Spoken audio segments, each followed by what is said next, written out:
es la que trae la lluvia, la luna menguante es la que se está vaciando. O sea, a partir de la fase de la luna llena es cuando el agua ya está saliendo de la luna. Ok, tenemos esto muy bonito, este ejemplo en la etnografía. Aquí tenemos también algunas citas de las fuentes de los autores que ustedes bien conocen. También hay esta expresión de que la luna, cuando es invisible, se va a un cenote, a una cueva acuosa, desaparece y luego sale de la cueva, supuestamente húmeda. Ok, parece todo bien, por lo menos desde el siglo XVI, ¿no? Como ustedes pueden ver. Pero también tenemos otro aspecto.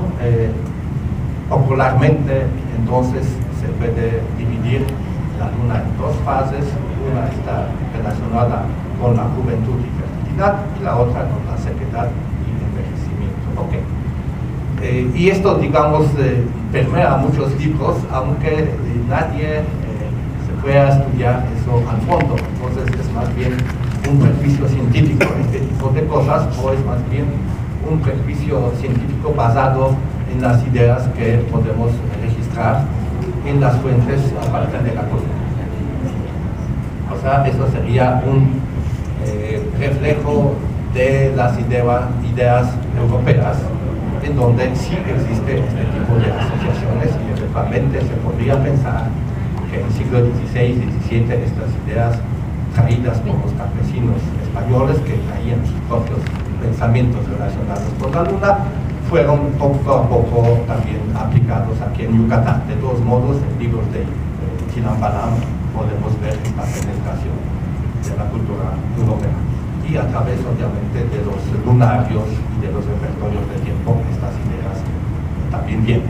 Aquí tenemos otra idea acerca no tanto de la probabilidad de llover, cuando ya tenemos la lluvia, el periodo de la lluvia, pero también algunas señales en el cielo que nos avisan de que ya va a empezar la temporada de la lluvia. O sea, no está lloviendo igualmente en noviembre, diciembre, enero, febrero, que en mayo, en mayo, junio, julio, septiembre. En mayo, a partir de mayo, a partir de julio, empieza la llamada temporada de la lluvia. Obviamente no es tan regular el inicio de la temporada de lluvia. Entonces los campesinos tienen que saber cuándo hay que sembrar, porque pues ya el tiempo se acerca, pero si siembran demasiado temprano, eso no depende del tipo de cultivo, en términos generales estoy hablando. Entonces, obviamente hay que sembrar un poco antes de que viene la lluvia en algún tipo de suelo, después de las primeras caídas del agua. Aquí podemos ver, de nuevo en material etnográfico, diferentes grupos étnicos, incluidos los mayas sobre todo, en donde se puede ver que se utiliza para predecir el comienzo de la lluvia. Y uno de los aspectos más numerosos es, aquí recogí los elementos relacionados con el Sol y con la Luna, pero el más popular es este número 2, es este, en donde se ve la imagen del creciente de la Luna cambiando. ¿Cómo podemos verlo? Se trata de la observación de la Luna creciente. Aquí está un poco simplificado la imagen. Todavía la Luna se ve muy horizontal. Se trata de los primeros 2 o 3 días después, cuando la Luna aparece en el cielo vespertino después de la puesta del Sol. La Luna está más horizontal, pero a partir de abril se puede ver que el creciente de la Luna está cambiando y se hace poco a poco vertical. En mayo ya está mucho más percibido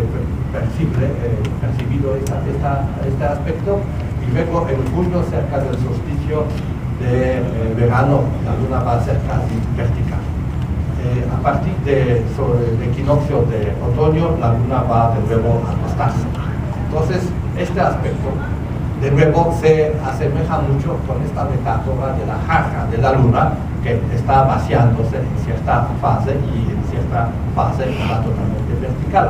Aquí podemos ver trabajo de Ellen Newswander, cómo a través de los gestos de la mano los Achi refieren a la luna que no avisa de que va a llover, la luna horizontal, así se puede presentar, y cuando ya está cateada, ya se vuelve más vertical, que significa que se acerca al periodo de la lluvia.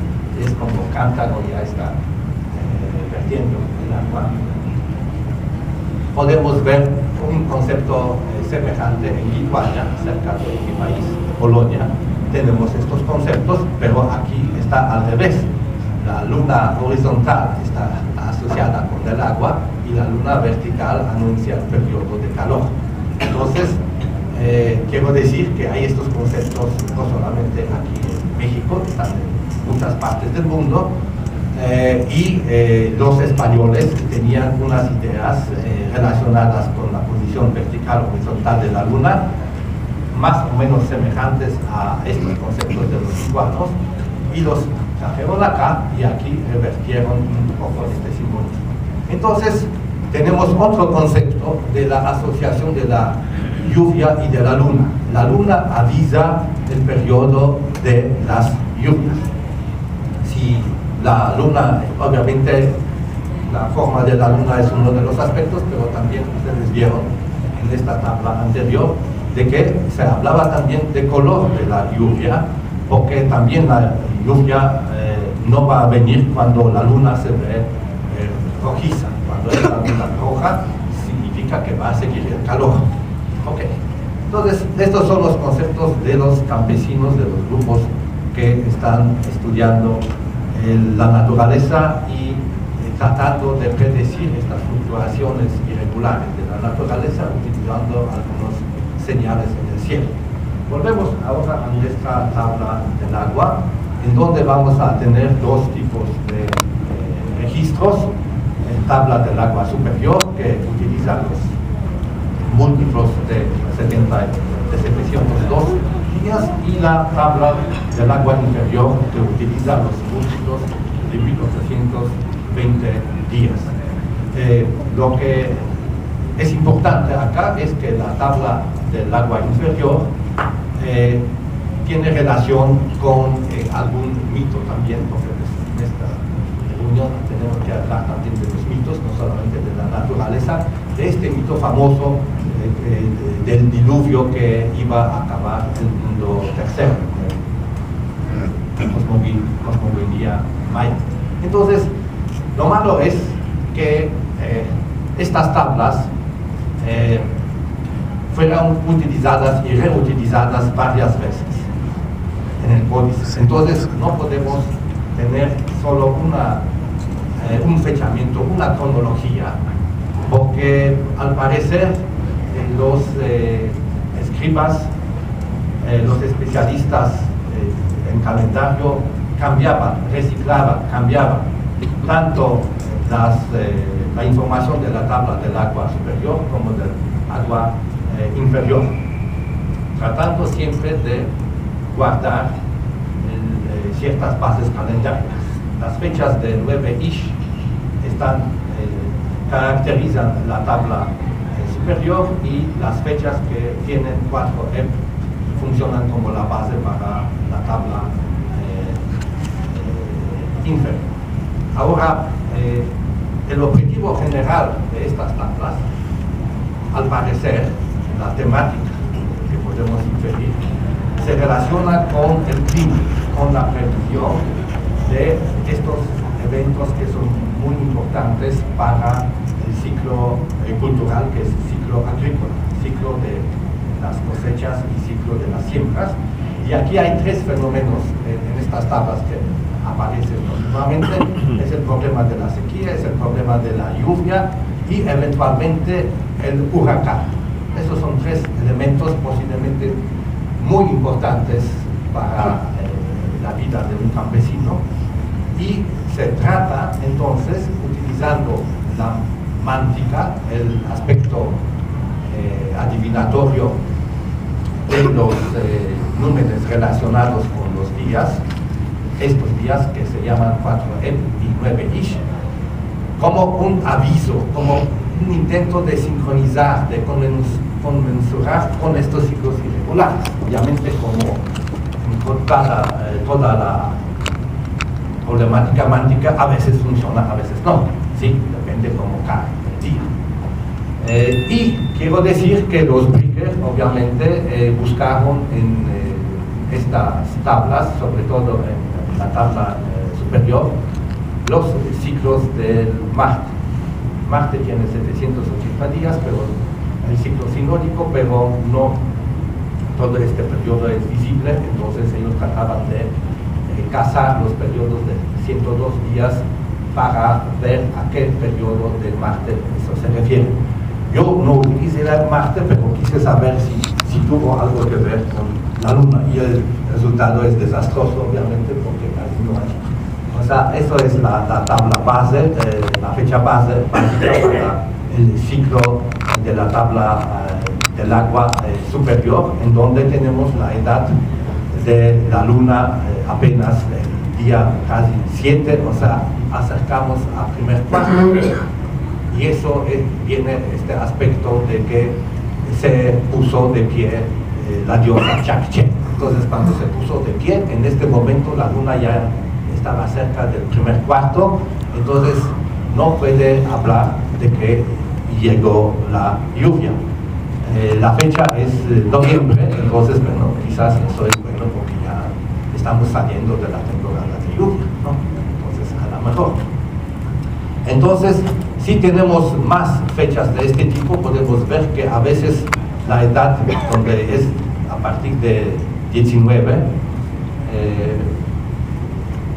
entonces ya es la luna menguante, 17 es luna menguante, hasta 15 sería la luna creciente. La edad de la luna, podemos ver que a veces funciona, a veces no funciona.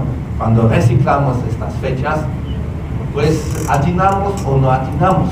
Yo creo que eso es el aspecto no tan preciso de la astronomía, que la astronomía no es tan precisa, pero es aspecto mántico. A veces sucede que adivinamos bien, a veces fallamos. Aquí tenemos otro tipo de fechas que también, la otra cosa, a veces fallan, a veces no. La otra cosa es que cuando tenemos estos aspectos de estos dos ciclos de 1820 y de 702 días, vamos a poder ver cuántas veces, con qué frecuencia podemos atinar, tener una probabilidad mayor de que tenemos una adivinación, y tenemos eso en este aspecto. 5 veces repetimos 702 y 5 veces repetimos 708, que es el número de los meses lunares, números enteros. Podemos ver que en este momento nos rebasamos 30 días, un mes lunar, este ciclo. Entonces, después de hacer correr 5 ciclos de 702 días, podemos llegar a la misma fase lunar. O sea, la probabilidad no es tan grande, cada 9.7 años aproximadamente. Y si tenemos otro ciclo de 1820 días, podemos ver que de nuevo tenemos que hacer 3 vueltas de o sea, un ciclo calendárico menor que engendra 1820 días, es el ciclo del año computacional, entre comillas, llamado de 364 días. 3 vueltas de este ciclo de 364 días nos da una posibilidad de conmensurar con los ciclos lunares. Esos son ciclos 3 veces de 354 meses, o sea, son 36 meses más el mes adicional de 30 días, el número 37 nos lleva al periodo de 1092 días. En cada ciclo de 354 días tenemos 3 meses lunares, 6 meses lunares de 30 días y 6 de 29. 3 veces esta vuelta, más un mes adicional, llegamos a 1092. O sea, aquí podemos decir que más o menos cada 3 años podemos coincidir este ciclo de 1820 con la misma fase lunar.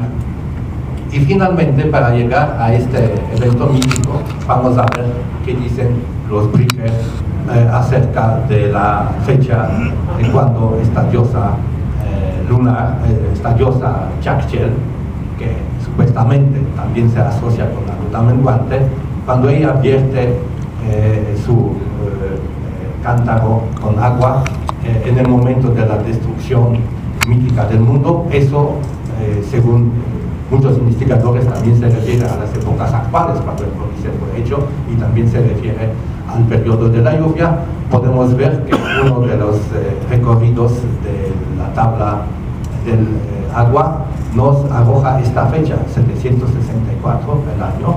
La edad de la luna era casi 3 días, entonces era como una luna tiernita, una uña de la luna se podría ver en el cielo, y en este momento se acabó el mundo. En este momento iba a llegar el diluvio. Totalmente no atinamos en esta previsión, pero aquí un dato que todo el mundo aporta: 2 días antes había, un mes antes había un eclipse solar que no se vio en México, pero se vio en Viejo Mundo, y era de estos eclipses arriba del 95%, y entonces se vio. Y 15 días después había eclipse lunar parcial, que en Yucatán se vio como la mitad de la luna estaba en una sombra rojiza, podemos decir. Entonces, eso fue cuando la luna no se vio, y luego aparece la luna y puede llover. Entonces yo no sé si este aspecto ligado con la posibilidad de eclipse solar o eclipse lunar observado luego condujo a los escribanos mayas a asociar eso con el fin del mundo. Pero digo, eso es de que necesitamos buscar un soporte mítico de estas asociaciones de la luna creciente y la luna menguante con los aspectos de humedad y sequedad. O sea, es posible que en los datos etnográficos vamos a encontrar los residuos de este mito, o también eventualmente en el material prehispánico debemos de tener algo de eso. Entonces, ustedes pueden ver que con la luna es mucho más irregular, la previsión no funciona tal como pensamos, a veces funciona, a veces no. Sin embargo, el aspecto que relaciona la luna con los fenómenos atmosféricos existe. Este conocimiento existe en el pensamiento de la gente que vive en cierta armonía con su medio ambiente, con su medio circundante. Entonces, puede verse que no siempre funciona si queremos una precisión astronómica, pero en el conocimiento popular, en el saber popular, sí funciona. No debemos entonces estudiar estas tablas, que no son totalmente astronómicas, desde el punto de vista occidental, tratando los datos confiables, que tienen que cumplirse hasta 100%. No, aquí tenemos los hechos, que ver con los hechos culturales. A veces funciona, a veces no. Además tenemos que ver con la mántica, entonces la mántica no siempre tampoco funciona. Y lo mismo pasa con las tablas de Venus o las tablas de eclipses. A veces estas previsiones no funcionan, porque es imposible predecir la fecha de la salida del Yacán de Venus. No se puede, solamente se ve bonito en las tablas astronómicas, pero en la realidad uno puede equivocarse 3, 4, 5, 6 días de la fecha canónica de la salida o la puesta de Venus, tal como hablan las tablas venusinas. Entonces, de nuevo, hay un choque entre el pensamiento occidental, muy riguroso, muy racional, que trata de ver en términos muy rigurosos los movimientos celestes, y luego sabemos que eso es una mántica, entonces a veces funciona y no, y puede eventualmente decir que a partir de este momento ya puede aparecer Venus, a partir de este momento ya puede aparecer la lluvia, pero todavía hay varios días que dan este aspecto de jugar un poco con la naturaleza aleatorios, entonces hay que dejar un poco al azar. Y eso es, yo creo, más podemos activar el pensamiento de los mesoamericanos.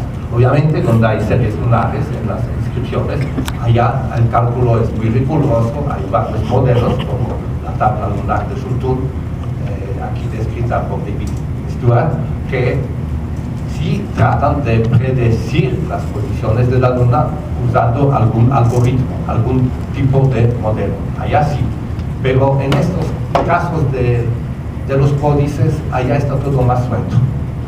Bueno, muchas gracias.